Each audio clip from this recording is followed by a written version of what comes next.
This week, I didn't fail because I was lazy. I failed because I don't know what I was waking up for. And nobody talks about this part. This was my third week of tracking everything. Every task, every habit, every miss. From the outside, it looked clean. Edits done, reels done, YouTube done, cycling done. But one thing kept showing, not done. Wake up at 7. Red cross again. And every time my brain said the same thing. You're not disciplined enough. But that wasn't the real problem. Here's what actually happened.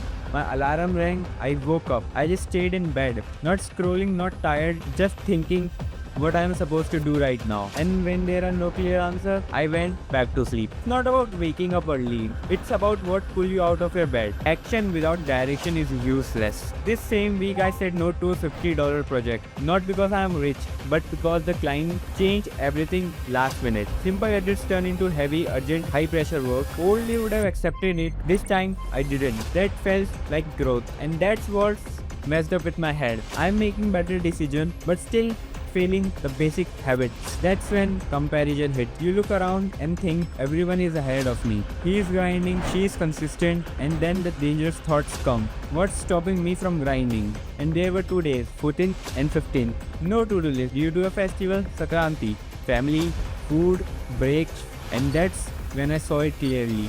When there's no structure, your mind goes soft. Waking up early is easy when your life has pressure. Exam force you, deadline force you, but when pressure is gone, only hunger can woke you up. It's never about sleeping early, it's about hunger to earn, hunger to build, hunger to become dangerous. If that hunger isn't there, sleep is always going to win. So I stopped blaming sleep and I stopped chasing fake discipline. Now I ask one question before going to bed. What exactly am I waking up to build tomorrow? Waking up early isn't the hardest part. Living without direction is. Fix that and the alarm won't be a problem anymore. Ace out.